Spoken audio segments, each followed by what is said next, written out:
अस्सलाम वालेकुम स्टूडेंट्स आज हम डीएनएस सर्विस के मतलब बात करते हैं।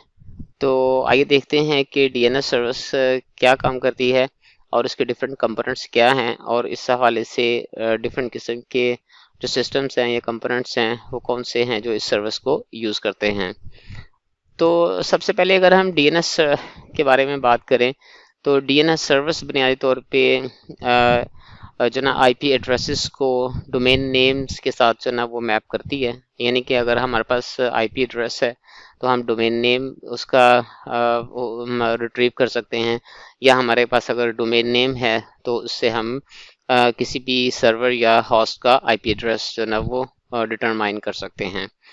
तो बुनियादी तौर पे डोमेन नेम्स जो हैं वो इंटरनेट का एक जो वर्ल्ड वाइड वेब है उसका एक इम्पॉर्टेंट कंपोनेंट है, जिसके ज़रिए से हमें आईपी एड्रेसेस याद नहीं करने पड़ते, बल्कि हम सिर्फ कॉमन नेम्स को यूज़ करते हुए सिस्टम्स के दरमियान या होस्ट के दरमियान कम्युनिकेशन स्टैब्लिश कर सकते हैं। अब इससे पहले कि हम मज़ीद जो ना वो बात करें, हम कुछ टर्मिनोलॉजीज जो ना वो उनको डिस्कस कर लेते हैं, जिनमें सबसे पहले जो डोमेन के हवाले से हैं वो कुछ टर्मिनोलॉजीज हैं, जैसे कि डोमेन नेम है, सब डोमेन नेम है, या रूट डोमेन नेम है, और फिर टॉप लेवल डोमेन नेम है, और फिर इसके बाद जो है ना वो finally fully qualified domain name है। तो जो डोमेन नेम होती है बुनियादी तौर पे इसको हम आमतौर पे होस्ट नेम भी कहते हैं, और इसकी एग्जांपल्स जो है ना वो गूगल, सिस्को या याहू वगैरह की वेबसाइट्स आपने देखी होंगी। तो बुनियादी तौर पे इसमें जो गूगल, सिस्को, याहू या वीयू वगैरह है, ये बुनियादी तौर पे उसके डोमेन नेम्स हैं, और इनको हम होस्ट नेम्स भी कहते हैं। इसके बाद जो सब डोमेन होती है, ये आमतौर पे जो डोमेन नेम के लेफ्ट साइड पे एक कीवर्ड होता है या वर्ड होता है, जिसको हम बुनियादी तौर पे जो डॉट से सेपरेटेड होता है, इसको हम जो ना वो सब डोमेन कहते हैं। फॉर एग्जांपल अगर हम वर्चुअल यूनिवर्सिटी की वेबसाइट की बात करें तो वो वर्चुअल यूनिवर्सिटी की वेबसाइट vu.edu.pk है। तो अगर हम इसमें एग्जाम्स को रेफर करें तो एग्जाम्स इसकी जो ना वो सब डोमेन है। तो इस हवाले से अगर हम फुल डोमेन को रेफर करना चाहें तो हम एग्जाम्स की, तो उसको exams.vu.edu.pk से हम रेफर करते हैं। फिर उसके बाद रूट डोमेन होता है। रूट डोमेन बेसिकली जो ना वो कॉम्बिनेशन होता है टॉप लेवल डोमेन का और डोमेन नेम का। यानी कि अगर हम टॉप लेवल डोमेन और रूट डोमेन को कंबाइन करके लिखें तो ये बुनियादी तौर पे हमारी रूट डोमेन कहलाती है। फॉर एग्जांपल अगर हम गूगल की बात करें तो गूगल जो ना वो डोमेन नेम था, जबकि उसकी टॉप लेवल की डोमेन जो थी वो बुनियादी तौर पे .com थी। तो अगर हम google.com लिखेंगे तो it will become the root domain. इसकी डिफरेंट एग्जांपल्स yahoo.com भी हो सकती है, या फिर .pk भी हो सकता है, या .net भी हो सकता है, या इसके अलावा और भी डिफरेंट किस्म की जो ना वो नेम्स जो ना वो हो सकते हैं। जो टॉप लेवल डोमेन है it is also known as a domain extension. ये आमतौर पे किसी भी जो वेबसाइट का एड्रेस होता है, सबसे जो लास्ट पार्ट होता है राइट मोस्ट के ऊपर, उसको वो जो बुनियादी तौर पे उसकी टॉप लेवल डोमेन होती है। एग्जाम्पल इसकी जो ना वो हमने पहले भी जैसे डिस्कस की हैं, जैसे .com है, .net है, .org है। तो ये बुनियादी तौर पे टॉप लेवल डोमेन्स हैं। बाकी डोमेन्स जो ना वो इसके अंडर में आती हैं। टीएलडी बुनियादी तौर पे जो ना वो जो होस्ट नेम है या जो ऑर्गेनाइजेशन है उसके मतलब इंफॉर्मेशन प्रोवाइड करती है कि ये ऑर्गेनाइजेशन जो ना वो क्या काम करती है, ये किस किस्म की है, इसकी लोकेशन क्या है, या इसकी ओनरशिप क्या है वगैरह के जो इंफॉर्मेशन जो ना वो टॉप लेवल डोमेन से हमें मिल सकती है। इसके बाद जो फुली क्वालिफाइड डोमेन होती है वो बुनियादी तौर पे हमारी DN, sub DN, root domain, top level domain, इसके अलावा प्रोटोकॉल जो जिसके ज़रिए से हम एक्सेस कर रहे हैं तो वो भी उसमें शामिल होता है। इन सारे का कॉम्बिनेशन जो ना वो बुनियादी तौर पे फुली क्वालिफाइड डोमेन नेम कहलाता है। हम बुनियादी तौर पे फुली क्वालिफाइड डोमेन नेम के ज़रिए से ही इंटरनेट के ऊपर ब्राउजिंग करते हैं या इंटरनेट के ऊपर डिफरेंट कम्युनिकेशंस इस्टेब्लिश करते हैं। जैसे कि हमने डिफरेंट डोमेन्स की जो ना वो बात की है, तो अब हम यहाँ पे उसकी एक एक्सप्लेनेशन या डेमो देख लेते हैं कि इसमें जो डिफरेंट पार्ट्स होते हैं वो किस तरह से आपस में कंबाइन होते हैं। तो सबसे पहले अगर हम देखें तो ब्राउज़र में हम आमतौर पे जो ना वो फुली क्वालिफाइड डोमेन नेम जो ना वो राइट करते हैं, जैसे https://api.amazon.com। ये एक कॉमन एग्जांपल है जो आपको इंटरनेट के ऊपर भी जो ना वो मिलती है। तो इसमें अगर हम डिफरेंट कंपोनेंट्स देखें तो पहला तो इसमें कंपोनेंट है प्रोटोकॉल का, जो कि बुनियादी तौर पे HTTPS है या HTTP है। तो इसका HTTPS जो ना वो सिक्योर प्रोटोकॉल होता है, जैसे हमने पहले भी डिस्कस किया है। और उसके बाद जो फुली क्वालिफाइड डोमेन नेम है वो बुनियादी तौर पे api.aws.amazon.com है। इसके बाद अगर हम FQDON को जो ना वो ब्रेक डाउन करें तो उसमें जो ना वो सब डोमेन आ जाती है और रूट डोमेन आ जाती है। इसमें हमारे पास जो सब डोमेन जो है ना वो API है, जबकि इसके अलावा भी www भी हो सकती है। अगर कोई डोमेन नेम नहीं है तो हम www को जो ना वो मेंशन कर देते हैं एज सब डोमेन के तौर पे। और फिर इसकी जो रूट डोमेन है वो .amazon.com है। इसी तरह से अगर हम देखें तो फर्दर जो अगर हम इसका ब्रेक डाउन करें तो इसमें API जो ना वो होस्ट है, होस्ट नेम है, या जिसको हम डोमेन नेम भी कहते हैं। और AWS जो ना वो सब डोमेन है, जबकि SLD जो है ना वो .amazon है, सब लेवल डोमेन या फिर हम जिसे सेकंड लेवल डोमेन कहते हैं। ये बुनियादी तौर पे हमारी कॉमन जो डोमेन है उसी को हम SLD सेकंड लेवल डोमेन भी कहते हैं, जैसे कि हमने लास्ट टाइम जो ना वो डोमेन नेम के बारे में बात की थी। फिर उसके बाद TLD है जो कि .com है, और उसके बाद रूट है दैट इज दी डॉट, जिसको हम डॉट के जरिए से मेंशन करते हैं। अब अगर इसके अलावा हमने IP एड्रेसेस और हॉस्ट और नेम सर्वर्स की जो ना वो इसको भी देख लेते हैं। IP एड्रेस तो आमतौर पे हम हॉस्ट को या सर्वर्स को असाइन करते हैं, जिसके ज़रिए से हम डिफरेंट हॉस्ट या इंटरनेट के ऊपर कम्युनिकेशंस जो ना वो इस्टेब्लिश कर सकते हैं। ये बुनियादी तौर पे एड्रेस होता है जिसको हम यूज़ करते हुए किसी भी दूसरे हॉस्ट या दूसरे सिस्टम से कम्युनिकेट कर सकते हैं। जबकि जो हॉस्ट्स होते हैं वो सर्वर्स भी हो सकते हैं, कंप्यूटर्स भी हो सकते हैं, या इसके अलावा डिफरेंट किस्म के कंपोनेंट्स, कंप्यूटिंग के कंपोनेंट्स हो सकते हैं जो कि नेटवर्क अनेबल्ड होते हैं, तो उनको हम बुनियादी तौर पे हॉस्ट कहते हैं। तो IP एड्रेसेस आमतौर पे हॉस्ट को असाइन किए जाते हैं, जबकि नेम सर्वर जो है वो बुनियादी तौर पे मैपिंग प्रोवाइड करता है IP एड्रेसेस और फुली क्वालिफाइड डोमेन नेम के दरमियान। फिर जो DNS सर्वर्स के जो डिफरेंट कंपोनेंट्स हैं वो बुनियादी तौर पे 5 हैं। इसमें सबसे पहले तो एक लोकल कैशे है, जिसके बाद रिकर्सिव नेम सर्वर है, और उसके बाद रूट सर्वर है, और उसके बाद TLD सर्वर है, और लास्ट में डोमेन लेवल नेम सर्वर्स हैं। अब जो लोकल कैशे होता है ये आमतौर पे होस्ट के ऊपर ही होता है, यानी कि जिस सर्वर से या जिस सिस्टम से हम कोई DNS की रिक्वेस्ट जनरेट करना चाहते हैं या हम कोई इस कम्युनिकेशन इस्टेब्लिश करना चाहते हैं, तो जो फर्स्ट टाइम जब होस्ट है ना वो डोमेन नेम को रिजॉल्व करता है तो आमतौर पे लोकल कैशे में उसको स्टोर कर लेता है। तो अगर तो लोकल कैशे के अंदर ये डोमेन नेम की एंट्री मौजूद है तो फिर सिस्टम उसी को यूज़ कर लेता है। अदरवाइज फिर जो ना अगर लोकल कैशे में किसी किस्म की एंट्री मौजूद नहीं होती है तो फिर जो सिस्टम जो है ना वो जो लोकल ISP होता है का एक रिकर्सिव नेम सर्वर होता है, जो कि बुनियादी तौर पे डायरेक्टली फर्स्ट पॉइंट होता है जिसके ज़रिए से DNS की सर्विस के रेजोल्यूशन को स्टार्ट होता है।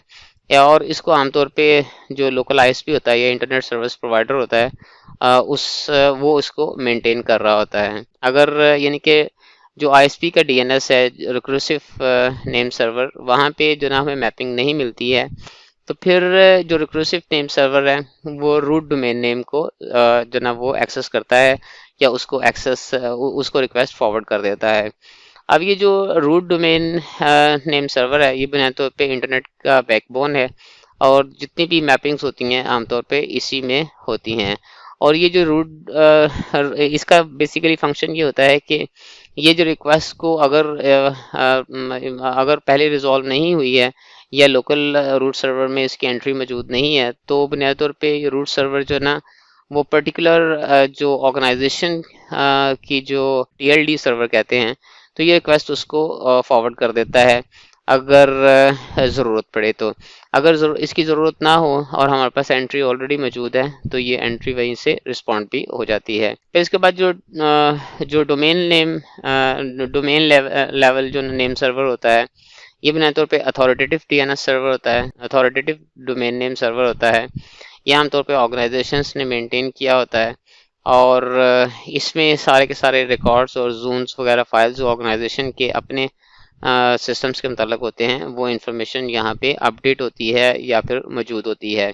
तो बुनियादी तौर पे जब भी कोई end to end domain name को रिजॉल्व किया जाता है, तो उसमें अगर कहीं पे भी एंट्री नहीं मिलती, तो फिर जो ऑर्गेनाइजेशन का डोमेन लेवल का जो नेम सर्वर होता है, वहाँ से ये एंट्री जो ना वो लाजमी मिल जाती है।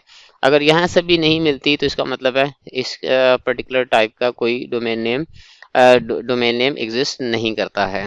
अब ये है कि इसके अलावा डोमेन नेम सर्विस के अंदर डीएनएस जोन्स भी होते हैं और डीएनएस रिकॉर्ड्स होते हैं। ये आमतौर पे जो डोमेन लेवल नेम सर्वर होता है, उसके अंदर ये इंफॉर्मेशन मौजूद होती है, जिसमें सबसे पहले जो डीएनएस जोन्स हैं वो बुनियादी तौर पे किसी भी ग्लोबल डीएनएस स्पेस के अंदर एक एडमिनिस्ट्रेटिव एंटिटी को जो ना वो रिप्रेजेंट करता है। असल में रिप्रेजेंट नहीं करता, बल्कि बुनियादी तौर पे उनको कंबाइन कर लेता है कि दीज पर्टिकुलर सर्वर्स या जो डोमेन नेम्स हैं वो इस जोन के अंदर फॉल करती हैं या इस पर्टिकुलर एडमिनिस्ट्रेटिव डोमेन के अंदर फॉल करती हैं। जबकि जो डीएनएस रिकॉर्ड्स होते हैं, ये बुनियादी तौर पे वो सारी इंफॉर्मेशन जो ना वो कॉन्फ़िगर करने के लिए यूज़ किए जाते हैं, जिसमें हम आईपी एड्रेसेस वगैरह स्पेसिफाई करते हैं, फिर उसकी डोमेन नेम स्पेसिफाई करते हैं और ये आमतौर पे टेक्स्ट फॉर्मेट पे होता है और डीएनएस सेंटेक्स को यूज़ करते हुए इन इस इंफॉर्मेशन को कॉन्फ़िगर किया जाता है। ये डीएनएस रिकॉर्ड्स जो ना वो आमतौर पे अथॉरिटेटिव डीएनएस सर्वर्स के अंदर कॉन्फ़िगर किए जाते हैं। फिर हम बुनियादी तौर पे डीएनएस रेजोल्यूशन का प्रोसेस देख लेते हैं कि डीएनएस का रेजोल्यूशन होता कैसे है। इसमें अगर हम देखें जो डिफरेंट किस्म के सर्वर्स हमने डिस्कस किए हैं, और उसमें हम यूज़र जो ना वो हमारा हॉस्ट है, एंड यूज़र हॉस्ट है, जिसने बुनियादी तौर पे किसी पर्टिकुलर वेब सर्वर या किसी वेब सर्वर से जो ना वो कांटेक्ट करना है या कम्युनिकेशंस करनी है, तो वो अगर उसकी लोकल उसको बुनियादी तौर पे तो जितनी भी कम्युनिकेशंस होती हैं वो आईपी एड्रेसेस के ज़रिए से इस्टेब्लिश होती हैं। तो उसको लोकल कैशे में से आईपी एड्रेस मिल जाता है, तो वो उसको यूज़ कर लेता है। अगर नहीं मिलता है, तो वो रिक्वेस्ट जो है ना वो जो डीएनएस क्वेरी है वो अपने आईएसपी के डीएनएस को फॉरवर्ड कर देता है। अब जो आईएसपी का डीएनएस होता है, अगर उसके पास भी कैशे में या लोकल एंट्री मौजूद नहीं है, तो वो रूट डीएनएस को जो ना वो कांटेक्ट करता है। रूट डीएनएस जो ना अगर वो रिस्पॉन्ड भी कर सकता है कि आप पर्टिकुलर टॉप लेवल डोमेन को जो ना वो कांटेक्ट करें।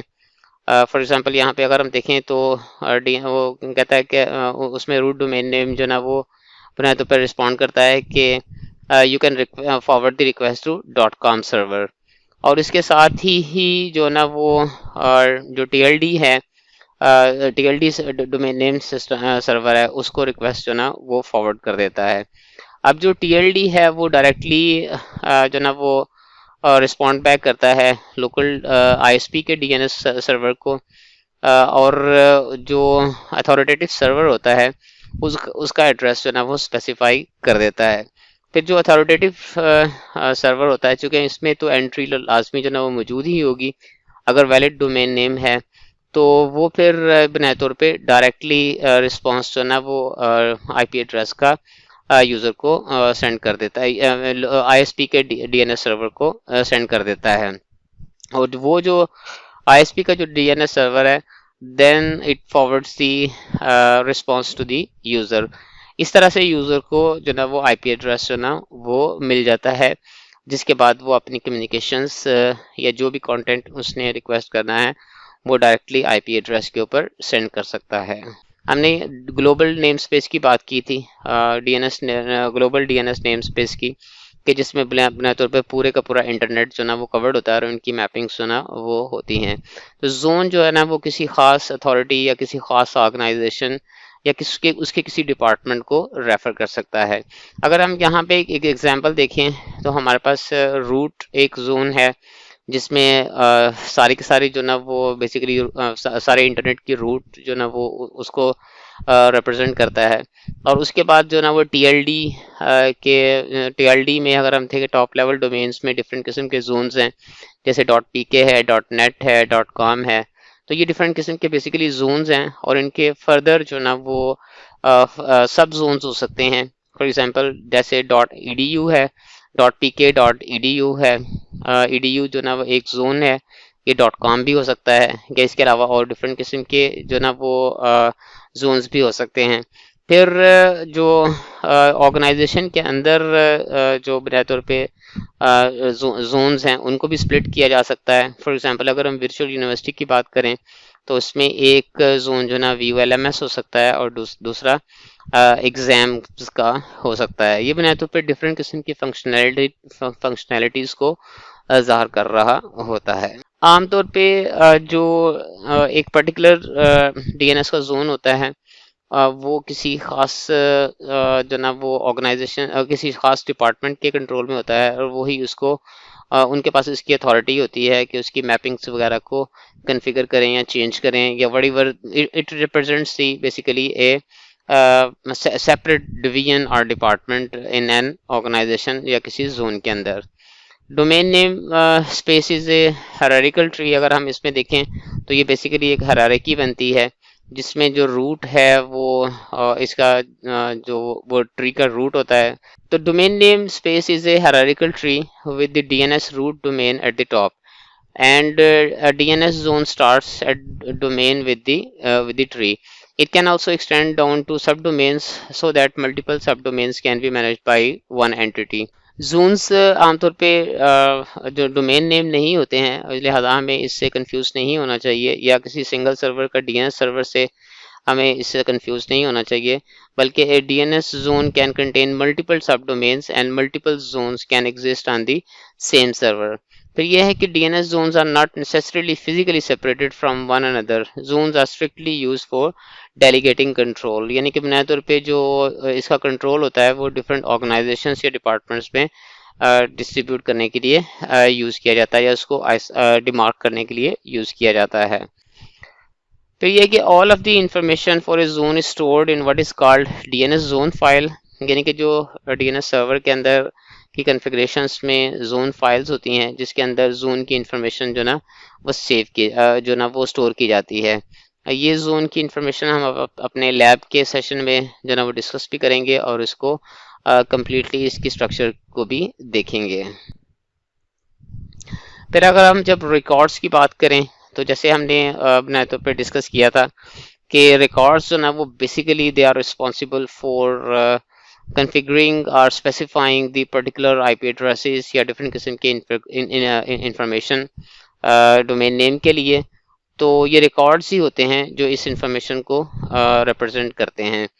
बुनियादी तौर पे there are different types of records.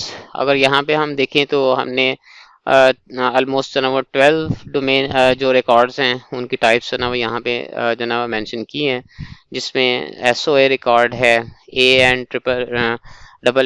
Record है, CNAME है, MX है, NS, PTR, CAA, text, serv, cert and orchid and domain name जो डी नेम जो ना वो डिफरेंट किस्म के रिकॉर्ड्स हैं। तो बुनियादी तौर पे जो फर्स्ट रिकॉर्ड है ये बुनियादी तौर पे आमतौर पे जो एडमिनिस्ट्रेटर्स होते हैं उनका ईमेल होता है और इसके अंदर लास्ट अपडेट की इंफॉर्मेशन जो ना वो सेव्ड होती है और इसके अलावा इसमें रिफ्रेश रेट भी स्पेसिफाई किया जाता है। ये है बुनियादी तौर पे स्टार्ट ऑफ अथॉरिटी जो ना SOA इसको रिप्रेजेंट करता है।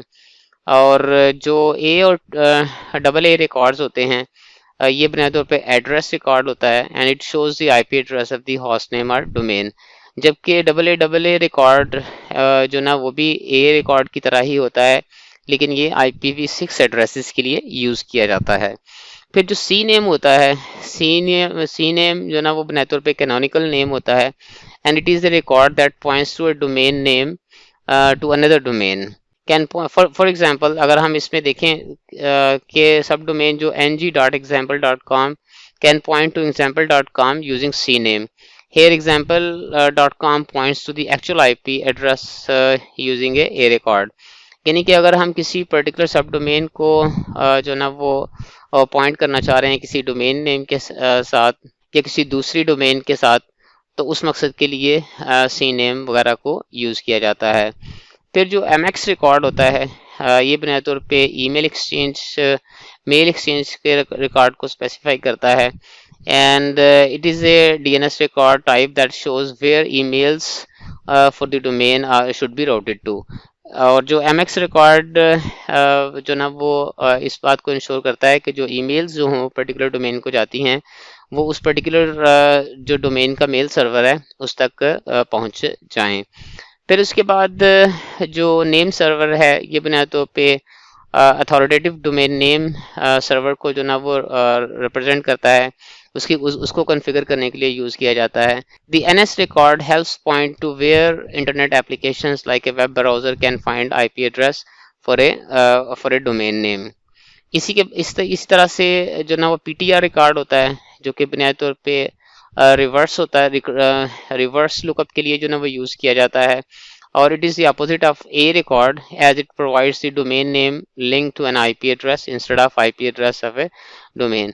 यानी कि अगर हम ए नेम में देखें तो ए नेम में IP एड्रेस के अगेंस्ट जो ना वो हम डोमेन नेम स्पेसिफाई करते हैं, जबकि PTR में हम जो ना बुनियादी तौर पे डोमेन नेम के अगेंस्ट जो ना वो IP एड्रेस के अगेंस्ट जो ना वो डोमेन नेम स्पेसिफाई करते हैं।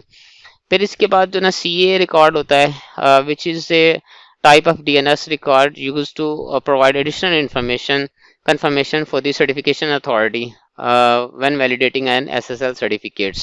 TXT stands for text, and this record lets the owner of the domain store text values in the DNS. हमने अगर कोई वैल्यू अगर टेक्स्ट वैल्यू जो ना वो स्टोर करनी है DNS के अंदर, तो वो हम TXT के ज़रिए से जो ना वो स्टोर इस रिकॉर्ड के ज़रिए से सेव करते हैं। इस हवाले से ये कि several services use this record to verify ownership of the domain, यानी कि इसमें मुख्तलिफ किस्म की इंफॉर्मेशन हो सकती है, एड्रेसेस भी हो सकते हैं या फिर इसके अलावा कोई दूसरी इंफॉर्मेशन हो सकती है जिसके ज़रिए से डोमेन नेम की ओनरशिप को वेरीफाई किया जाता है। Using the serv record type, it is possible to store the IP addresses and port for specific services. यानी कि इसमें जो सर्व रिकॉर्ड होता है इसमें हम IP एड्रेसेस भी स्पेसिफाई करते हैं और पोर्ट एड्रेसेस भी स्पेसिफाई करते हैं। इसके बाद जो सर्ट होता है these are for storing the public keys of the certificates, जबकि डीचिट जो है ये जो ना स्टोर करता है information related to dynamic host configuration protocol, यानी कि DHCP के मतलब जो ना वो इंफॉर्मेशन स्टोर करता है। लास्टली जो डी नेम है ये बुनियादी तौर पर डेलीगेशन नेम है, and it works very similar to C name. It points all the sub domains of the alias to the canonical domain name. तो अब ये डिफरेंट किस्म के रिकॉर्ड टाइप्स थे जिनको हम कॉन्फ़िगर भी करेंगे और इनकी डिस्क्रिप्शन भी हमने यहाँ पे डिस्कस की है। तो जो SOA रिकॉर्ड होता है ये स्टार्ट ऑफ अथॉरिटी रिकॉर्ड है, जो कि हमें तमाम जोन फाइल्स में इसको मैंडेटरीली जो ना वो स्पेसिफाई करना पड़ता है। ये आमतौर पे फर्स्ट रिकॉर्ड भी होता है, आल्दो के कुछ दूसरी इंफॉर्मेशन इससे पहले अपीयर भी हो सकती है, और ये आमतौर पे कम्प्लेक्स रिकॉर्ड होता है। इसकी अगर हम एग्जांपल देखें तो यहाँ पे domain.com है, उसके बाद उसका कीवर्ड इन है, IN के का कीवर्ड है, और उसके बाद जो ना रिकॉर्ड टाइप है जो कि SOA हमने यहाँ पे स्पेसिफाई की है। फिर उसके बाद जो ना वो डोमेन नेम है उसका, और यानी कि जो हमारा फुली क्वालिफाइड डोमेन नेम है, और उसके बाद एडमिन डॉट डोमेन नेम है उसके एडमिन का, वो हमने स्पेसिफाई किया है। इसके बाद कुछ पैरामीटर्स हैं जैसे कि सीरियल नंबर है, रिफ्रेश इंटरवल है, रिट्राई इंटरवल है, एक्सपायरी पीरियड है, और नेगेटिव TTL वगैरह की इंफॉर्मेशन हम यहाँ पे कॉन्फ़िगर करते हैं। तो ये हमने पहला रिकॉर्ड होता है और इसकी हमने एग्जांपल भी देखी है। इसके बाद हम ए और ट्रिपल ए अगर रिकॉर्ड्स की बात करें तो ये बुनियादी तौर पे दोनों जो ना आईपी एड्रेसेस को जो ना वो स्पेसिफाई करने के लिए जो ना वो यूज़ किया जाता है। ए रिकॉर्ड जो है ना वो IPv4 के लिए यूज़ किया जाता है, जबकि डबल ए रिकॉर्ड जो ना वो IPv6 के लिए यूज़ किया जाता है। इसकी एग्जांपल जो ना वो इस तरह से है कि होस्ट जो होगा पर्टिकुलर उसका हम उसको स्पेसिफाई करते हैं, उसका नेम वगैरह, और उसके बाद जो ना वो इन और ए जो ना वो रिकॉर्ड टाइप होती है, और उसके बाद आईपी एड्रेस होता है। हम मल्टीपल रिकॉर्ड्स भी जो ना वो स्पेसिफाई कर सकते हैं। फॉर एग्जांपल अगर हम यहाँ पे देखें तो NS1 जो ना एक हमारा होस्ट नेम है या हमारा डोमेन नेम है, और इसके अगेंस्ट हमने ए रिकॉर्ड जो ना उसका आईपी एड्रेस, उसमें आईपी एड्रेस स्पेसिफाई किया है 111.2.1.1.2। अब ये इस तरह की और भी कुछ कॉन्फ़िगरेशंस जो ना वो हो सकती हैं, जिसमें हम जो ना वो कर सकते हैं, यानी कि उसका जो होस्ट नेम है या सब डोमेन है या फिर उसका फुली क्वालिफाइड डोमेन नेम है, उसके अगेंस्ट जो है ना हम डिफरेंट किस्म के आईपी एड्रेसेस को स्पेसिफाई कर सकते हैं। तो यहाँ पे एक कुछ एग्जांपल्स हैं। अब सी नेम जो है ना वो बुनियादी तौर पे कैनोनिकल नेम स्पेसिफाई करता है, जो हमने ए रिकॉर्ड या फिर डबल ए रिकॉर्ड में जो ना वो स्पेसिफाई किए होते हैं। और अगर हम इसकी एक एग्जांपल लें तो यहाँ पे देखें तो सर्वर 1 है, उसमें हमने इन और उसके बाद जो ना उसका ए रिकॉर्ड पहले उसका ए रिकॉर्ड स्पेसिफाई किया है, और फिर उसके बाद हमने उसका कैनोनिकल नेम जो है ना वो सर्वर 1 जो है ना वो स्पेसिफाई किया है, WWIN, और इन जो है ना वो हमारा इन रिकॉर्ड है, और सी नेम उसका हमने सर्वर 1 स्पेसिफाई किया है। अगर आप देखें सर्वर 1 और जो होस्ट नेम था वो यहाँ पे हमने सेम रखा हुआ है। सी नेम को यूज़ करना वो लाजमी नहीं होता, क्योंकि हमारे पास ऑलरेडी हमने ए रिकॉर्ड को जो ना वो स्पेसिफाई किया होता है, लेकिन फिर भी अगर हम किसी वजह से सी नेम को कॉन्फ़िगर करना चाहते हैं तो इससे आमतौर पे कुछ परफॉर्मेंस के इश्यूज तो हो सकते हैं, but the methodology has been already discussed. इसकी इस सी नेम को यूज़ करने की एक सिचुएशन ये हो सकती है, एक केस ये हो सकता है कि अगर हम किसी रिसोर्स के एलियस को अपने जोन से बाहर जो ना वो प्रोवाइड करना चाह रहे हैं, तो उस सूरत हमें यूज सी नेम को यूज़ करना पड़ता है। अब हम MX रिकॉर्ड की अगर बात करें तो ये बुनियादी तौर पर ईमेल मैसेज के लिए जो ना वो यूज़ किया जाता है, और unlike other record types, mail records generally do not map a host to something. इस एग्जांपल की अगर हम देखें तो हमने किसी खास पर्टिकुलर हॉस्ट को स्पेसिफाई नहीं किया, बल्कि हमने हॉस्ट को ही नहीं स्पेसिफाई किया, बल्कि डोमेन नेम को उसके साथ जो ना वो एसोसिएट कर दिया है। इसकी एग्जांपल्स जो ना वो कुछ यहाँ पे हमने दी हैं MX एग्जांपल की, mail1.domain.com और mail2.domain.com, और यहाँ पे अगर आप देखें तो हमने किसी किस्म का हॉस्ट नेम जो ना वो स्पेसिफाई नहीं किया है। अब ये है कि जो NS रिकॉर्ड होता है बुनियादी तौर पे ये जोन फाइल के अंदर जो ना वो नेम सर्वर्स को स्पेसिफाई करने के लिए यूज़ किया जाता है। इसमें हवाले से एक क्वेश्चन ये भी हो सकता है कि चूंकि जोन फाइल्स तो ऑलरेडी नेम सर्वर्स के ऊपर मौजूद होती हैं, तो हमें इनको इनकी कन्फिग्रेशन के अंदर स्पेसिफाई क्यों करते हैं। इसकी रीज़न एक ये होती है कि एक जोन फाइल जो ना वो ये भी हो सकता है कि वो किसी कैशे से जो ना वो सर्व हो रही हो।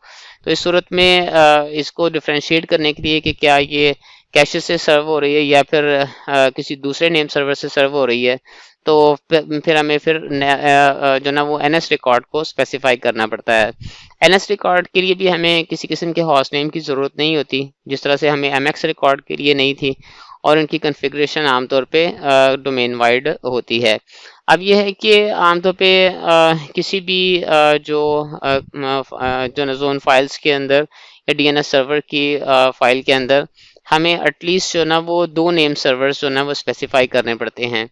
अगर हम एक नेम स्पेसिफाई करें तो कुछ जो DNS के सर्वर्स के सॉफ्टवेयर होते हैं वो जो ना वो कॉन्फ़िगरेशन को वैलिड कंसिडर नहीं करते हैं, और इसके अलावा हमें फिर ए और ए रिकॉर्ड्स प्रॉपर्ली उसमें उनकी मैपिंग्स भी एग्जिस्ट होनी चाहिए।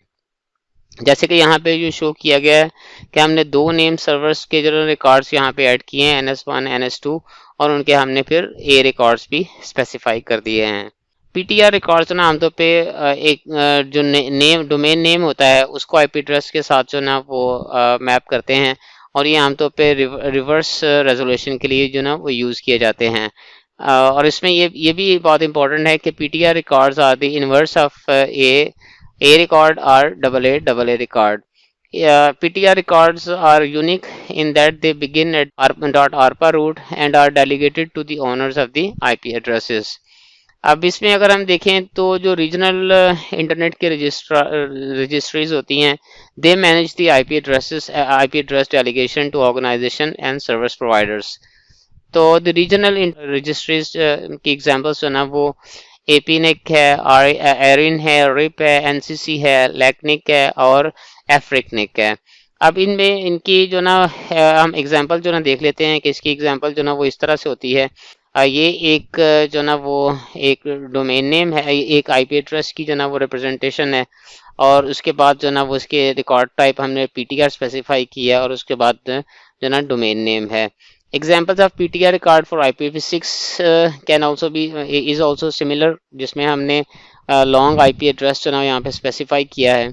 यहाँ पे हमने IPv4 एड्रेस जो ना स्पेसिफाई किया था और यहाँ पे IPv6 एड्रेस है, और उसके बाद हम इसका गूगल डोमेन नेम जो ना वो स्पेसिफाई करते हैं। अब ये है कि जो पीटीआर रिकॉर्ड्स को अगर हम जो ना वो जो देखना चाहें या इसको लुकअप करना चाहें, तो इसके लिए हम एक डिग की जो ना हम यूटिलिटी जो ना लिनक्स सर्वर्स के अंदर लिनक्स के अंदर मौजूद होती है, तो एक्स फ्लैग के साथ अगर हम उसको यूज़ करेंगे तो इससे हमारे पीटीआर रिकॉर्ड की इंफॉर्मेशन जो ना वो मिल सकती है। यहाँ पे एक एग्जांपल दी गई है कि डिग और एक्स स्विच के साथ जो ना यूज़ की है 8.8.4.4, यानी कि 8.8.4.4 के साथ जो है ना वो शॉर्ट डिस्क्रिप्शन हमें इसकी रिसीव हो जाती है। अब ये कि इंटरनेट के ऊपर जो डिफरेंट सर्वर्स होते हैं वो पीटीआर रिकॉर्ड्स को यूज़ करते हुए अपने डिफरेंट किस्म के लॉग फाइल्स को मेंटेन करते हैं, जिसके ज़रिए से हम स्पैम हैंडलिंग के डिसीजंस वगैरह जो ना वो ले सकते हैं। इसके अलावा जो कॉमनली यूज्ड ईमेल सर्वर्स होते हैं वो भी आमतौर पे पीटीआर रिकॉर्ड्स को जो ना वो लुक करते हैं, ताकि ये पता लग सके कि हाँ ईमेल जो ना वो कहाँ से रिसीव हुई है। और if the IP address does not have a PTR record associated with it, the emails being sent may be treated as spam or rejected. अब ये है कि लिनक्स के अंदर अब यह है कि लिनक्स के अंदर एक कमांड लाइन यूटिलिटी अवेलेबल है डिग की, और इसको अगर हम एक्स फ्लैग के साथ यूज़ करें तो हम रिवर्स डीएनएस लुकअप जो ना वो परफॉर्म कर सकते हैं। और इसके लिए यहाँ पे एक एग्जांपल भी जो ना वो शो की हुई है कि जिसमें हम डिग और एक्स स्विच को यूज़ करते हुए पर्टिकुलर ए रिकॉर्ड की इंफॉर्मेशन जो ना वो रिसीव कर सकते हैं।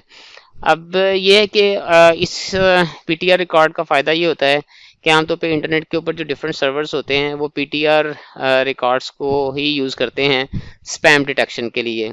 और अगर जो ना वो अपने अब जो इंटरनेट के ऊपर जो डिफरेंट सर्वर्स होते हैं वो पीटीआर रिकॉर्ड्स के ज़रिए से अपने लॉग एंट्रीज को सेव करते हैं और बाद में फिर स्पैम वगैरह की डिटेक्शन के लिए जो ना उसको यूज़ करते हैं। इस हवाले से ये है कि जो आमतौर पे जो डिफरेंट किस्म के ईमेल सर्वर्स होते हैं वो भी पीटीआर रिकॉर्ड को यूज़ करते हैं स्पैम डिटेक्शन के लिए। इसमें आमतौर पे ये होता है कि अगर if the source IP address does not have a PTR record associated with it, the emails being sent may be treated as spam or may be rejected. It is not important that the FDQN in the PTR matches the domain name of the email being sent. What is important is that there is a valid PTR record with corresponding and matching forward A record. यानी कि बुनियादी तौर पे हम सिर्फ FQDN जो ना वो सफिशेंट नहीं होता, बल्कि जो ना वो एक वैलिड ईमेल के लिए ज़रूरी है कि उसका ए रिकॉर्ड भी एग्जिस्ट करता हो। अब CAA रिकॉर्ड्स होते हैं, they are used to specify which certificate authorities are allowed to issue SSL और TLS certificates for the particular domain. इसमें यह है कि as of September 2017 all CAs are required to check for these records before issuing a certificate. If no record is present, any CA may issue a certificate. Otherwise, only specified CAs may issue certificates. CAA records can be applied to single host or to the entire domain.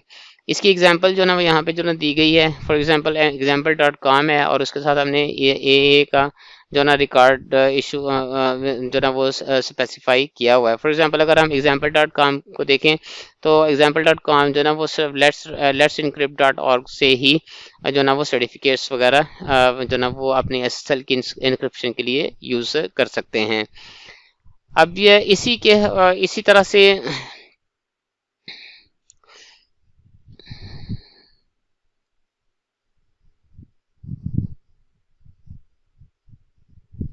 अब ये है कि CA records को भी जो ना वो check करने के लिए हम डिग की जो ना वो यूटिलिटी यूज कर सकते हैं और इसकी एग्जांपल यहाँ पे शो की गई है। तो ये हमारा कुछ कॉन्फ़िगरेशंस थी डीएनएस सर्वर के हवाले से, डीएनएस सर्वर्स के हवाले से। इसकी कॉन्फ़िगरेशंस की एग्जांपल्स जो है ना वो हम स्पेसिफाई करेंगे। अस्सलाम वालेकुम स्टूडेंट्स। अब हमने डीएनएस सर्वर्स के मतलब डिटेल्ड डिस्कशन की है, उसके डिफरेंट पैरामीटर्स और different types of records zones के मतलब और किस तरह से डीएनएस का रेजोल्यूशन होता है और डिफरेंट किस्म की domain fully qualified domain name के पार्ट्स क्या होते हैं। अब हम देखते हैं कि लिनक्स सर्वर के ऊपर डीएनएस की सर्विस को इंस्टॉल करने के लिए कौन से पैकेजेस अवेलेबल हैं और हम इनको किस तरह से इंस्टॉल कर सकते हैं और इसके अलावा डिफरेंट किस्म के जो कॉन्फ़िगरेशन के ऑप्शंस हैं वो क्या हैं। तो बुनियादी तौर पे लिनक्स सर्वर में स्पेशली यूबंटो सर्वर में डीएनएस की सर्विस के लिए बाइंड 9 का पैकेज जो है ना अवेलेबल है। इसके साथ कुछ सप्लीमेंट्री पैकेजेस हैं जैसे कि बाइंड 9 की यूटिलिटीज़ हैं और बाइंड 9 की डॉक्यूमेंटेशन है, इसको भी आप इंस्टॉल कर सकते हैं। इंस्टॉलेशन का प्रोसीजर सिंपल है कि आप पहले एपीटी की रिपोजिटरीज को अपडेट कर लें और फिर इन पैकेजेस को आप वन बाय वन या फिर एक ही दफ़ा इंस्टॉल कर सकते हैं। जब इंस्टॉलेशन सक्सेसफुल हो जाएगी तो डिफ़ॉल्ट कॉन्फ़िगरेशन के साथ बाइंड 9 की कॉन्फ़िगरेशन जो सर्विस है वो स्टार्ट हो जाएगी। इसकी डिफरेंट किस्म की जो कॉन्फ़िगरेशंस हैं वो ईटीसी डायरेक्टरी में अवेलेबल होती हैं और उनमें हम जो ना जोन्स भी कॉन्फ़िगर कर सकते हैं और नेम्ड कॉन्फ़िगरेशन और रिवर्स जोन भी कॉन्फ़िगर कर सकते हैं। तो इस हवाले से जो डिफरेंट किस्म के जो टास्क्स हैं इसकी डीएनएस की सर्विस को कॉन्फ़िगर करने के लिए, वो सबसे पहले ये कि ईटीसी डायरेक्टरी के अंदर बाइंड की फोल्डर में name dot configuration dot options की एक फ़ाइल होती है जिसको आप अपने जो ना वो रिक्वायरमेंट्स के मुताबिक कॉन्फ़िगर कर सकते हैं। इस कॉन्फ़िगरेशन फ़ाइल के अंदर आप बेसिकली स्पेसिफाई करते हैं कि कौन से नेटवर्क से इस डीएनएस सर्विस को एक्सेस किया जा सकता है और फिर ये कि जो लोकल जो डोमेन के नेम के जो कॉन्फ़िगरेशंस के ऑप्शंस हैं वो कौन से हैं। हमने जो इसकी लैब की कॉन्फ़िगरेशन इस डीएनएस की लैब में हमने इन कॉन्फ़िगरेशंस को टेस्ट किया था और उसमें हमारे एक जो लैब के इन्वायरमेंट में डिफरेंट किस्म के सर्वर्स की सेटिंग्स भी की थी। तो मज़ीद डिटेल्स के लिए आप जो लैब 8 है उसको आप देख सकते हैं और उसकी लैब मैनुअल को भी देख सकते हैं। इसके बाद जो दूसरा ऑप्शन है जो कॉन्फ़िगरेशंस का वो लोकल नेम्ड कॉन्फ़िगरेशन है। ये भी जो ना इसी डायरेक्टरी में मौजूद है, ईटीसी बाइंड की डायरेक्टरी में। ये है कि इन दोनों कॉन्फ़िगरेशंस को चेंज करने के बाद ये ज़रूरी है कि आप कॉन्फ़िगरेशन को जो ना वो चेक भी कर लें, टेस्ट कर लें। टेस्ट करने के लिए बाइंड के पैकेज के साथ नेम्ड डैश चेक कॉन्फ़िग की जो ना वो एक यूटिलिटी अवेलेबल होती है जिसमें आप कॉन्फ़िगरेशन फ़ाइल का जो ना प्रोवाइड करते हैं और ये वो चेक करता है कि इसका सिंटैक्स ठीक है और all the configurations are okay या नहीं है। अगर कोई एरर हो तो आप उसको फिक्स कर सकते हैं, अदरवाइज़ आपकी कॉन्फ़िगरेशन से जो ना वो कंप्लीट हों तो ओके का आपको मैसेज आ जाएगा। ये नेम्ड कॉन्फ़िगरेशंस के बाद आपने जोन्स जो ना वो कॉन्फ़िगर करने होते हैं। जोन्स बेसिकली आपके डिफरेंट वेबसाइट्स या डिफरेंट डिपार्टमेंट्स को रिप्रेजेंट कर सकते हैं। ये जोन की फ़ाइल जो ना वो बाइंड की डायरेक्टरी में फर्दर सब डायरेक्टरी जोन्स के अंदर जो ना वो क्रिएट किए जाते हैं, और उसमें आप जो ना वो बेसिकली सारे के सारे रिकॉर्ड्स वगैरह जो ना जो ए रिकॉर्ड्स हैं सर्वर्स के, वो स्पेसिफाई करते हैं। इसी तरह से आपने रिवर्स जोन को भी कॉन्फ़िगर करना होता है। एक्चुअली जितने आपने जोन्स जो ना वो कॉन्फ़िगर किए हैं, उतने ही आपको रिवर्स जोन भी कॉन्फ़िगर करने पड़ते हैं। इसके लिए सबसे बेस्ट अप्रोच ये होती है कि बुनियादी तौर पे जो जोन्स की फाइल के लिए db.local के नाम से एक टेम्पलेट फाइल मौजूद होती है। आप उसको जो ना वो अपने नए जोन नेम के साथ कॉपी कर सकते हैं और उसमें अपनी चेंजेस जो ना वो कर सकते हैं। इसी तरह से रिवर्स जोन के लिए भी db.127 के नाम से जो ना एक टेम्पलेट फाइल मौजूद होती है, उसको आप अपने जो रेलेवेंट जोन है जिसका नाम है उस नाम से कॉपी करके उसमें चेंजेस कर सकते हैं। जब आप ये चेंजेस कर लेंगे, ये भी पॉसिबल हो सकता है कि कुछ जो इंस्टॉलेशंस हैं उसमें जोन्स का फोल्डर जो ना एग्जिस्ट ना करता हो, तो उस सूरत में आप जोन्स का फोल्डर जो ना खुद क्रिएट कर सकते हैं और उसमें जो रेलेवेंट फाइल जो बाइंड की डायरेक्टरी में है उनको उसमें कॉपी कर सकते हैं। जब आपकी ये नेम्ड कन्फिग्रेशंस और नेम्ड लोकल्स की कन्फिग्रेशन कंप्लीट हो जाएं, तो फिर आप उसके बाद एक दफ़ा डीएनएस को रीस्टार्ट कर लें। रीस्टार्ट करने के लिए जो ना सिस्टम सीटीएल की जो ना वो यूटिलिटी आप यूज़ करेंगे, और इसके बाद जो ना एनएस लुकअप का एक पैकेज अवेलेबल है, यूटिलिटी अवेलेबल है, जिसके ज़रिए से आप डीएनएस सर्विस को टेस्ट कर सकते हैं। बुनियादी तौर पे इसको टेस्ट करने के लिए ये है कि आप एनएस लुकअप की जो ना वो कमांड को यूज़ करें सीएलआई के ऊपर, और उसके बाद जो पर्टिकुलर डोमेन नेम है, फुली क्वालिफाइड डोमेन नेम, उसको जब आप प्रोवाइड करेंगे और इसके साथ कमांड को एग्जीक्यूट करेंगे, तो आपको डीएनएस की रेजोल्यूशन की फुल डिटेल्स बता देगा कि इसके बाइंडिंग्स क्या हैं और इसका आईपी एड्रेस वगैरह क्या है। तो ये बुनियादी तौर पे सारे के सारे डिफरेंट किस्म के टास्क थे जो डीएनएस की सर्विस को रन करने के लिए जो ना वो यूज़ किए जाते हैं। आप इस रेलेवेंट लैब 8 की जो वीक 8 की जो लैब है उसको डिटेल से जो ना वो स्टडी भी करें, और उसको आप अपने सिस्टम के ऊपर इम्प्लीमेंट करने की कोशिश भी करें। और अगर कोई क्वेश्चंस हों तो आप लाजमी तौर पे वाया ईमेल या एमडीबी के ज़रिए से आप पोस्ट कर सकते हैं। Thank you very much. अस्सलाम वालेकुम डियर स्टूडेंट्स, आज हम बात करेंगे आईएम एंड डायरेक्टरी सर्विसेज के मतलब। तो आइए देखते हैं कि आईएम एंड डायरेक्टरी सर्विसेज क्या होती हैं। बुनियादी तौर पे आईएम जो है वो आइडेंटिटी एंड एक्सेस मैनेजमेंट को रेफर करती है। तो आइडेंटिटी और एक्सेस मैनेजमेंट एक फ्रेमवर्क है जिसमें मुख्तलिफ किस्म के सॉल्यूशंस है, टूल्स हैं, गाइडलाइंस हैं, पॉलिसीज़ होती हैं और टेक्नोलॉजीज़ होती हैं, जिनका मकसद ये होता है कि we could ensure that the right individuals have right access to organization assets, and to help security teams manage and monitor the user life cycle, and to protect organization assets from both internal and external threats. तो इस हवाले से अगर हम IM के different components को देखें, तो ये बुनियादी पे 5 कंपोनेंट्स हैं जिसमें आइडेंटिफिकेशन या फिर अथेंटिकेशन शामिल है, सबसे पहला कंपोनेंट है। और दूसरा जो ना अथोराइजेशन है, and then administration and management है, और फिर मॉनिटरिंग और ऑडिटिंग है, और इसके अलावा सिक्योरिटी एंड प्रोटेक्शन क्या है। तो आइडेंटिफिकेशन और अथेंटिकेशन में बुनियादी तौर पे हम ये कंफर्म या डिनाई करते हैं कि जो यूज़र किसी ऑर्गेनाइजेशन के किसी आईटी एसेट को एक्सेस कर रहा है वो वैलिड यूज़र है और ही इज़ करेक्टली आइडेंटिफाइड। आमतौर पे सिंगल साइन ऑन या फिर SSO is the common example of authentication. Authorisation में ये होता है कि जो यूज़र्स ऑर्गेनाइजेशन के आईटी सिस्टम्स के ऊपर या आईटी एसेट के ऊपर अगर कोई काम करना चाहते हैं, तो उनको उसकी अथॉरिटी होनी चाहिए और they should be able to access them and do their jobs, do their task according to their requirements. आमतौर पे आरबीएसी या रोल बेस्ड एक्सेस कंट्रोल्स होना इसकी एक कॉमन एग्जांपल है।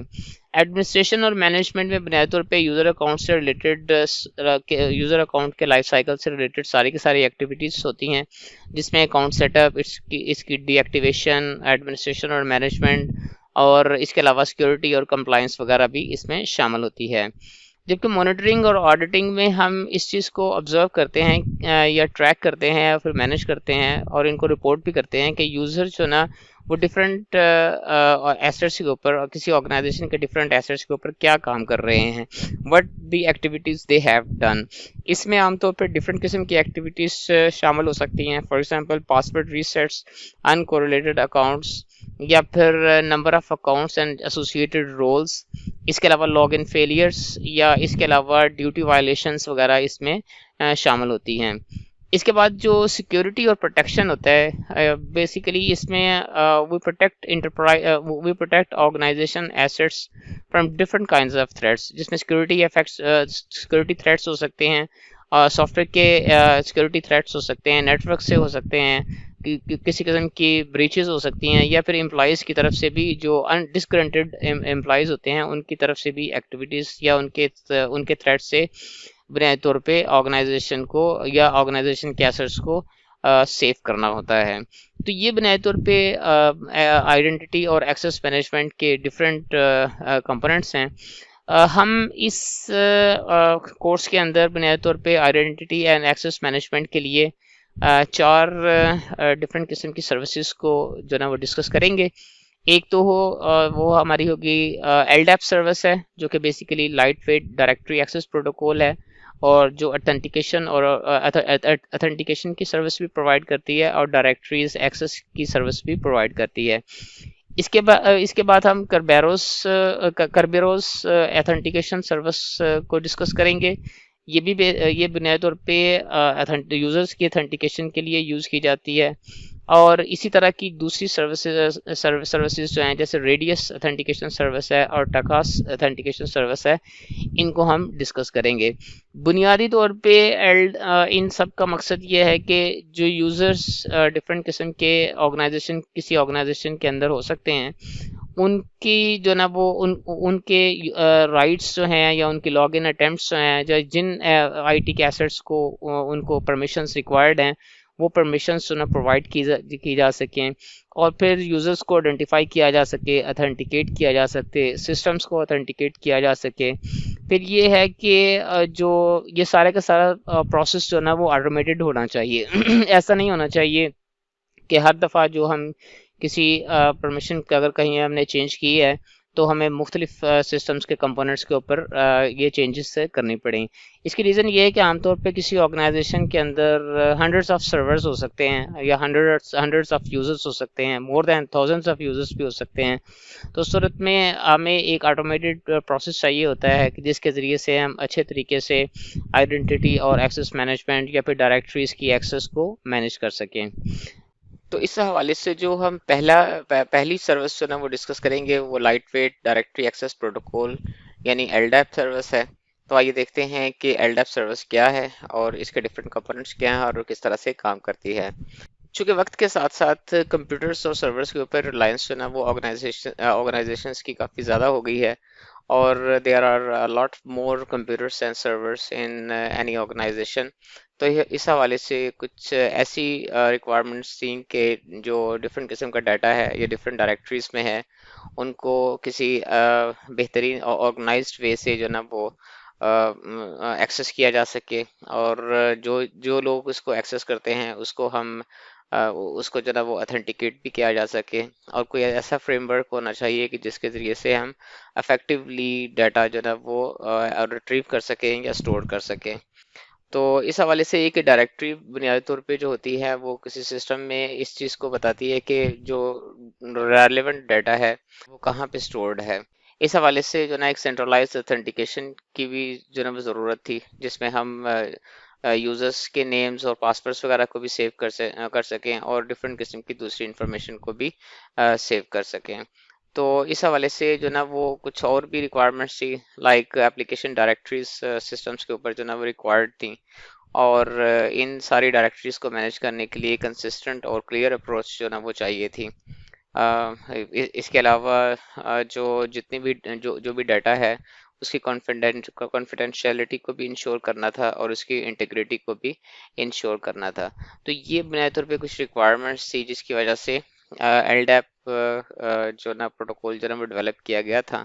तो बुनियादी तौर पे इनिशियल इम्प्लीमेंटेशन जो डायरेक्टरी एक्सेस प्रोटोकॉल की थी वो बेसिकली डैप थी, और डैप जो ना वो X.500 स्टैंडर्ड था, इसके ऊपर बेस करता था। अब X500 जो स्टैंडर्ड जो ना वो बुनियादी तौर पे डायरेक्टरीज को एक हायरार्किकल नेम स्पेस में जो ना ऑर्गेनाइज करता है, जिसमें डिफरेंट लेयर्स के ऊपर डिफरेंट किस्म की इंफॉर्मेशन स्टोर की जाती है। इसके अलावा ये कि X.500 की पावरफुल सर्च कैपेबिलिटीज थी as compare other available options, और ये जो इनकम्पेटिबल डायरेक्टरी सर्विसेज थी उनको भी एक दूसरे से कनेक्ट करने के लिए आमतौर पे यूज होता था। जो डैप था इनिशियल वर्जन X.500 के लिए, वो क्लाइंट सर्वर बेस्ड कम्युनिकेशंस के मॉडल के ऊपर जो ना वो काम करता था, और जो डैप की एप्लीकेशन लेयर को इम्प्लीमेंट करने के लिए हमें ओएसआई का, ओपन सिस्टम इंटरफेस का, इंटरकनेक्शंस का पूरा स्टैक जो ना वो इम्प्लीमेंट करना पड़ता था। फुल स्टैक की वजह से, ओएसआई के फुल स्टैक की इम्प्लीमेंटेशन की वजह से जो डैप की इम्प्लीमेंटेशन थी वो छोटे इन्वायरमेंट्स पे या छोटी ऑर्गेनाइजेशंस में बहुत ज़्यादा हैवी होती थी, यानी कि इसका लोड जो ना वो काफ़ी होता था।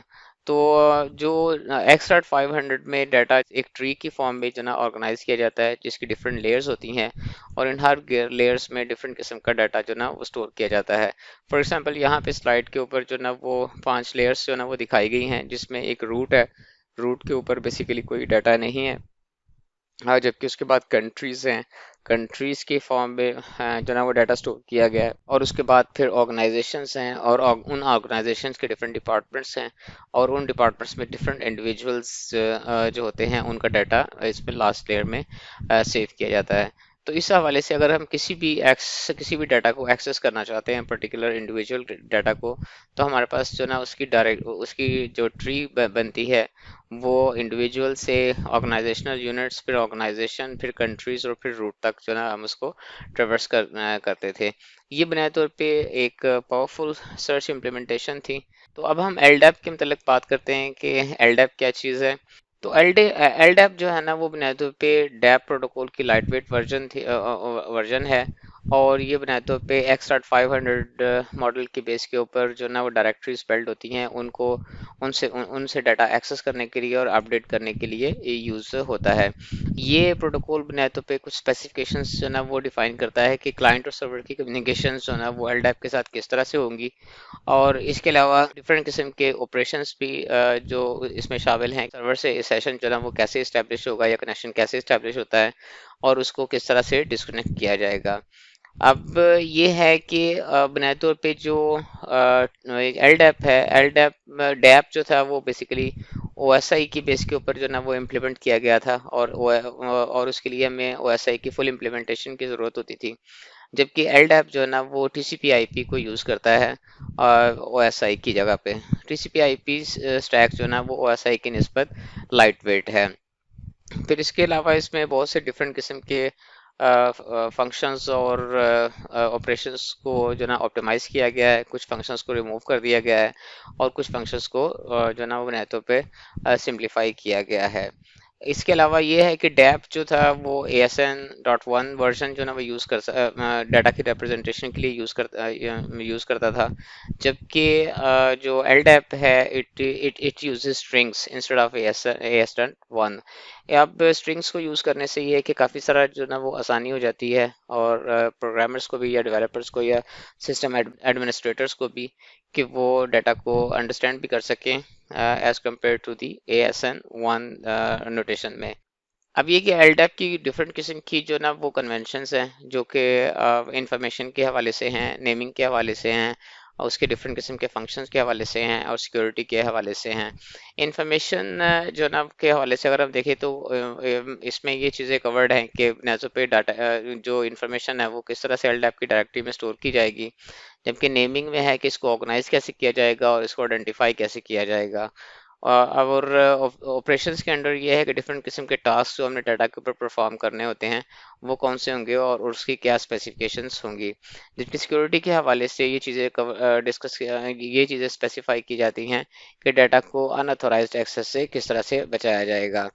अब ये है कि एलडैप जो ना बुनियादों पे चूंकि एक्सटार्ट 500 स्टैंडर्ड की बेस पे बेस करता है, और इसकी इंफॉर्मेशन और ये इंफॉर्मेशन को बुनियादी तौर पे as a directory information tree के तौर पे रिप्रेजेंट करता है।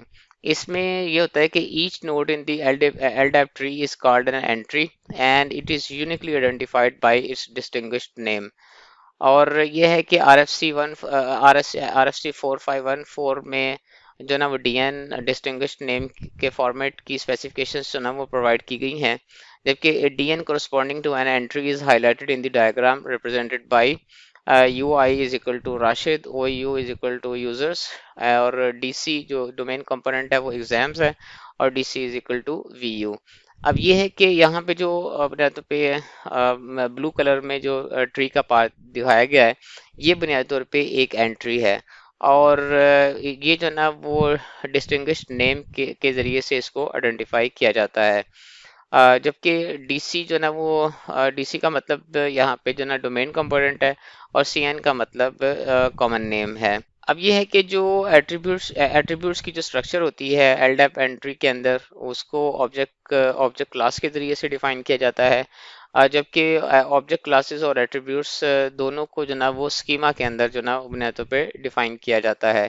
अब जो स्कीमा है, schema basically defines what object classes are allowed and where they are stored, what attributes they have, which attributes are optional, and what is the syntax or type of the each attribute।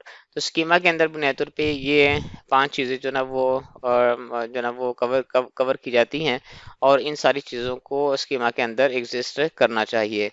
अब ये है कि अगर हम LDAP के information structure को देखें, the entry consist of set of attributes, each attribute has a name और टाइप एंड वन और मोर वैल्यूज। अगर हम एंट्री की बात करें तो each entry consist of several attributes and each entry represents A distinguished name.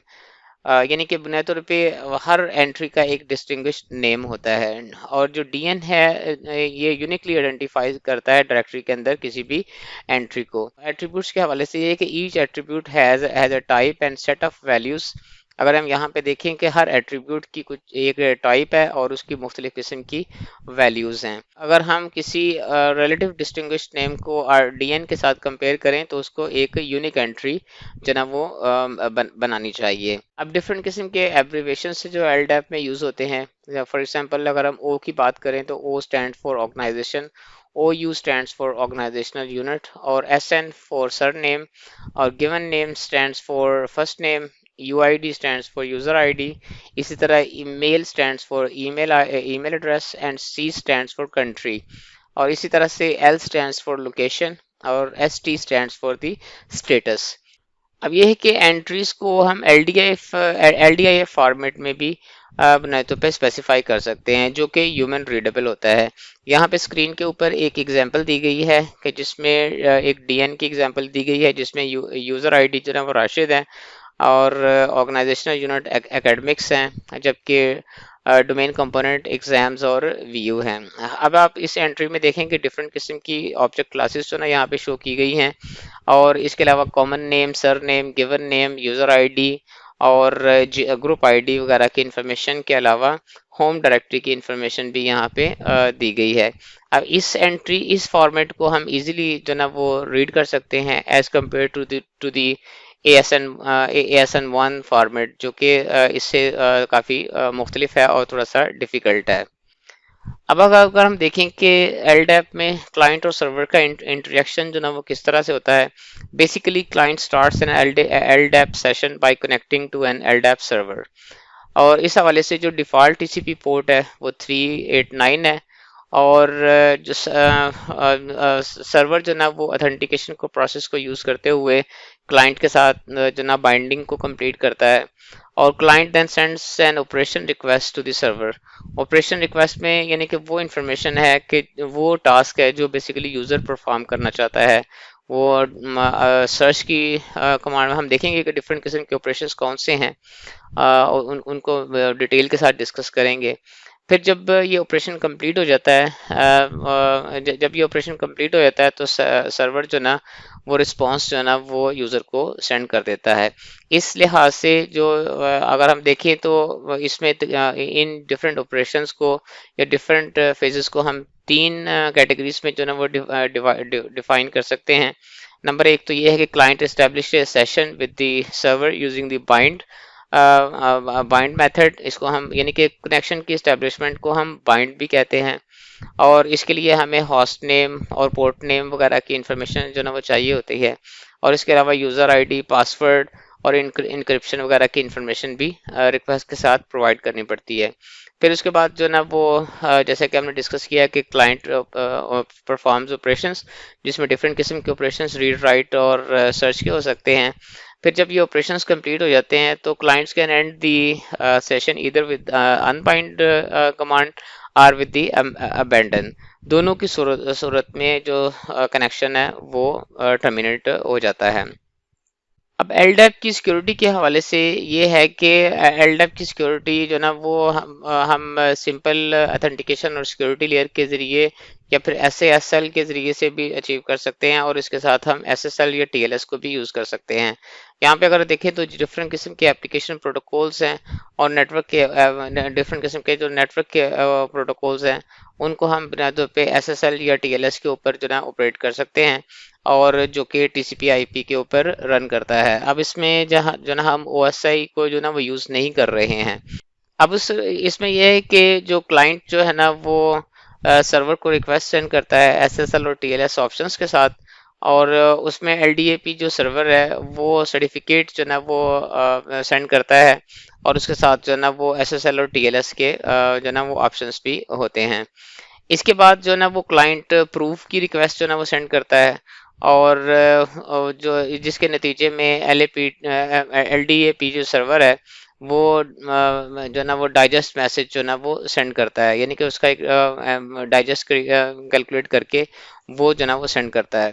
और इसके बाद जो ना क्लाइंट जो ना वो सिमेट्रिक की जो ना वो इनक्रिप्टेड फॉर्म में सेंड करता है, और फिर उसके बाद जो ना वो जो मैसेज पहले रिसीव हुआ है वही LDAP सर्वर जो ना वो इनक्रिप्टेड फॉर्म में क्लाइंट को सेंड कर देता है, जिससे क्लाइंट इस चीज़ की वेरिफिकेशन कर लेता है कि जो की जो ना वो यूज़ की गई है दैट इज़ द सेम, और इस तरीके से उसकी ऑथेंटिकेशन हो जाती है। अब बुनियादी तौर पे जो LDAP के ऑपरेशंस हैं वो तीन किस्म के होते हैं, जिसमें ऑथेंटिकेशन, क्वेरी और अपडेट होते हैं। अपडेट की टाइप्स जो ना वो हो सकती हैं, और जबकि इसमें डिफरेंट जो ऑपरेशंस हमारे पास अवेलेबल हैं उसमें जो ना वो सर्च का ऑपरेशन है, कंपेयर का ऑपरेशन है, ऐड का ऑपरेशन है, मॉडिफाई का ऑपरेशन है, delete, rename, bind, unbind, abandon और एक्सटेंडेड ऑपरेशन की जो ना वो डिफरेंट किस्म के ऑपरेशंस LDAP में अवेलेबल हैं। सर्च जो ना वो बुनियादी तौर पे जो LDAP की डायरेक्टरी है उसमें मैचिंग एंट्रीज को सर्च करने के लिए यूज़ की जाती है, जबकि कंपेयर के ज़रिए से हम सेट ऑफ एट्रीब्यूट्स को किसी डायरेक्टरी की एंट्री के अगेंस्ट जो ना वो कंपेयर कर सकते हैं। ऐड में यह है कि हम जब नई एंट्री ऐड करना चाहें तो हम इस ऑपरेशन को परफॉर्म करते हैं। मॉडिफाई में अगर किसी पर्टिकुलर डायरेक्टरी को हमने चेंज करना हो या उसके कंटेंट को चेंज करना हो।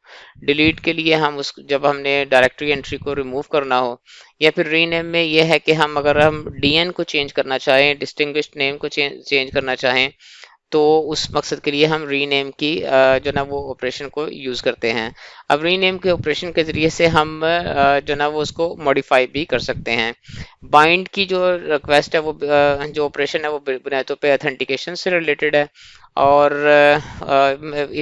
जब हम बाइंड का ऑपरेशन परफॉर्म करते हैं तो साथ ही जो ना वो LDAP सेशन सर्वर के साथ सेशन भी स्टार्ट हो जाता है। अनबाइंड जो ना वो बुनियादी तौर पे बाइंड का इन्वर्स है, और जिसको आमतौर पे LDAP के सेशन के साथ LDAP सर्वर के साथ सेशन को क्लोज करने के लिए यूज़ किया जाता है। इसी तरह अबेंडन का जो ऑपरेशन है उसके ज़रिए से भी LDAP सर्वर के साथ जो ना वो सेशन को क्लोज किया जा सकता है। जबकि लास्ट ऑपरेशन जो एक्सटेंडेड है उसमें डिफरेंट किस्म के एक्सटेंडेड ऑपरेशंस हैं जिनके ज़रिए से जिनको हम परफॉर्म कर सकते हैं। अब ये है कि हम डिफरेंट किस्म की कमांड्स जो ना वो यूज़ कर सकते हैं LDAP के ऑपरेशंस के लिए। इसमें सबसे पहली जो कमांड हम डिस्कस करेंगे वो LDAP बाइंड है, जिसको हम जो ना वो सर्वर के साथ ऑथेंटिकेट करने के लिए जो ना वो यूज़ करते हैं। इसके अलावा हम इससे ये भी डिटरमाइन कर सकते हैं कि क्या इस पर्टिकुलर पोर्ट के ऊपर या होस्ट नेम के ऊपर जो ना वो LDAP सर्वर रन कर रहा है कि नहीं है। अब इसकी एग्जांपल जो ना वो इस तरह से होती है कि LDAP बाइंड के साथ हम डिफरेंट किस्म के ऑप्शंस जो ना वो प्रोवाइड करते हैं और इस कमांड को एग्जीक्यूट करते हैं। अगर हम यहाँ पे स्नैरियो देखें तो इस स्नैरियो में हमारा मकसद है ये है कि हम एक जो यूज़र है जिसका नाम RFH राशिद है उसको डायरेक्टरी जो हमारा LDAP सर्वर है जो जिसका होस्ट नेम जो ना ldap.vusna.com है और इसकी पोर्ट 389 के ऊपर LDAP जो ना वो रन कर रहा है। और इसके साथ जो ना वो कनेक्शन इस्टेब्लिश करने के लिए हम जो ना पासवर्ड वो माई पासवर्ड है। तो LDAP सर्वर के साथ कनेक्शन इस्टेब्लिश करने के लिए हम कमांड को इस तरह से यूज़ करेंगे कि LDAP बाइंड के बाद हम -h के साथ जो ना वो होस्ट नेम स्पेसिफाई करेंगे और -p के साथ जो ना पोर्ट नंबर जो ना डिफाइन करेंगे और -D के साथ जो है ना वो हम पर्टिकुलर क्वेरी या जो पर्टिकुलर जो कॉमन नेम है वो स्पेसिफाई करेंगे और इसके बाद -w के साथ हम जो पासवर्ड है वो स्पेसिफाई करेंगे। तो इस तरह से जब हम इस कमांड को एग्जीक्यूट करेंगे ना LDAP सर्वर के साथ कनेक्शन इस्टेब्लिश हो जाएगा। इसके बाद जो दूसरा ऑपरेशन है वो LDAP सर्च का है। It is used to search for specific entries in a directory and it opens a connection to directory, authenticates the user performing the operation, searches for the specified entry and prints the results in a format that user specifies.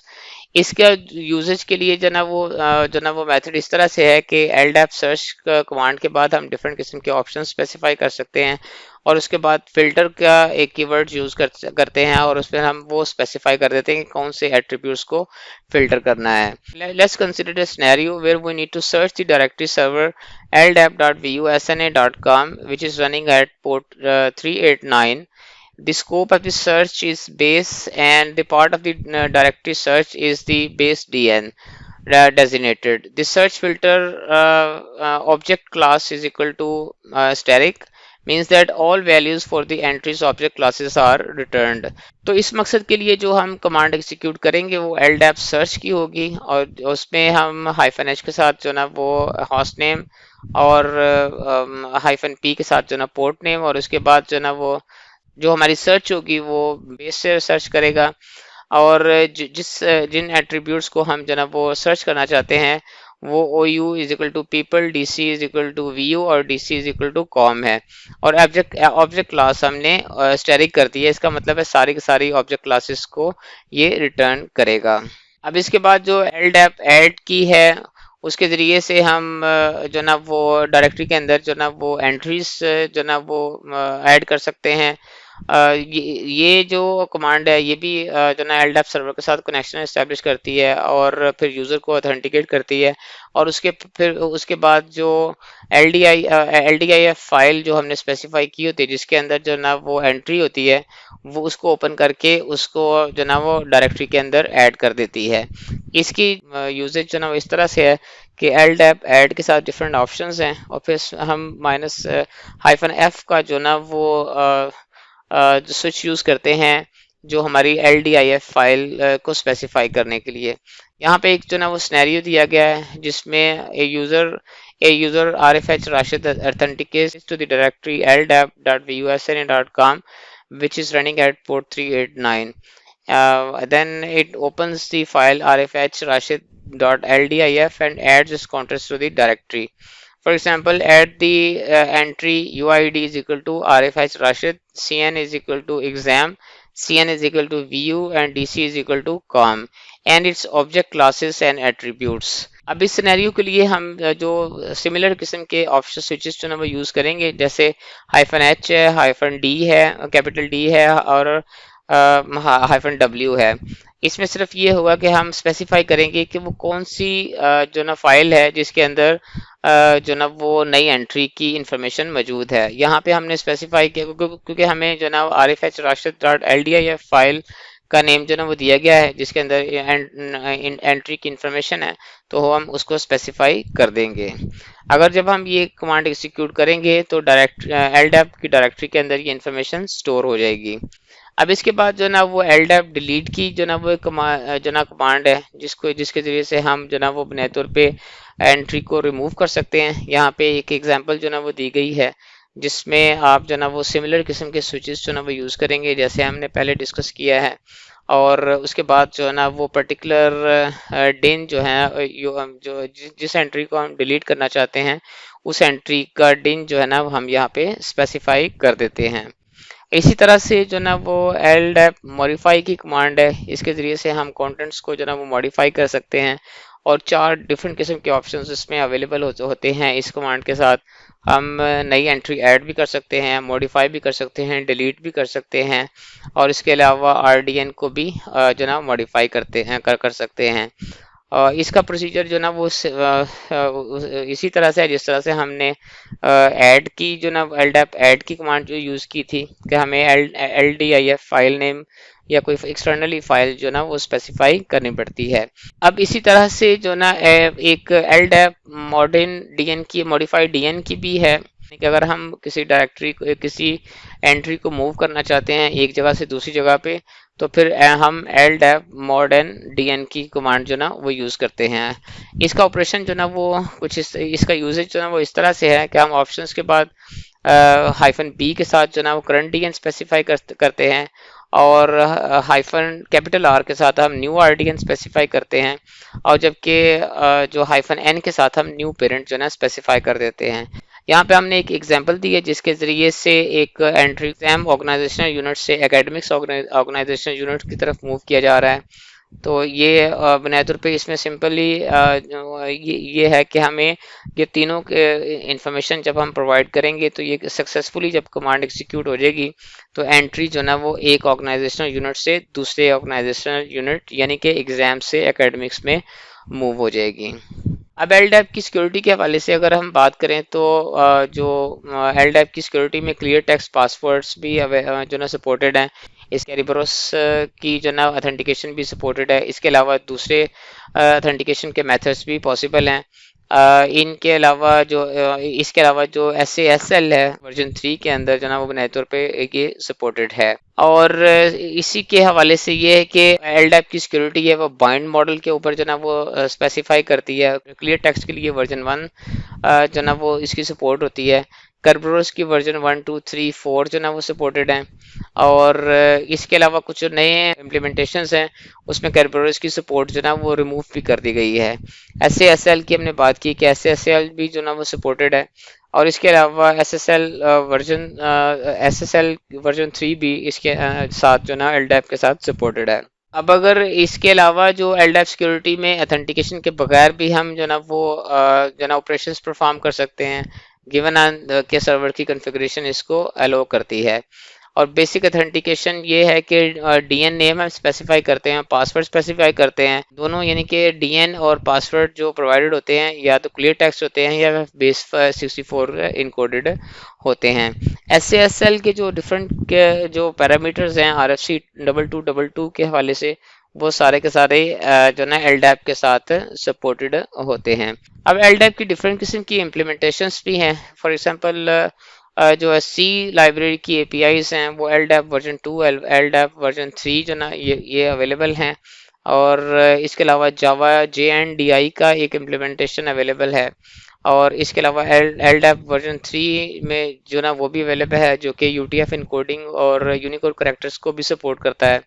इसके अलावा HTTP to LDAP gateway की implementations भी कुछ available हैं और इसके अलावा जो ना LDAP टू X.500 गेटवे भी अवेलेबल है।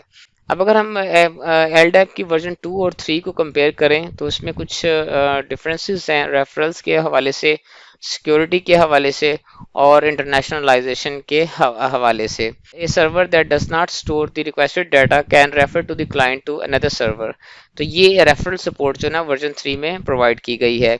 इसके अलावा जो सिक्योरिटी है एक्सटेंसिबल ऑथेंटिकेशन यूजिंग SASL भी जो ना वो वर्जन 3 में अवेलेबल है। इंटरनेशनलाइजेशन के लिए ये कि UTF-8 की सपोर्ट जो ना वो इसमें इंट्रोड्यूस की गई है और इसके अलावा डिफरेंट किस्म की एक्सटेंशंस या इसके मॉड्यूल्स भी डेवलप किए जा सकते हैं। अगर हम कॉमन जो ना वो LDAP के कॉमन यूजेस की बात करें तो उसमें सेंट्रलाइज्ड यूजर मैनेजमेंट है, सेंट्रलाइज्ड ऑथेंटिकेशन सर्वर्स हैं और आइडेंटिटी एंड एक्सेस मैनेजमेंट है।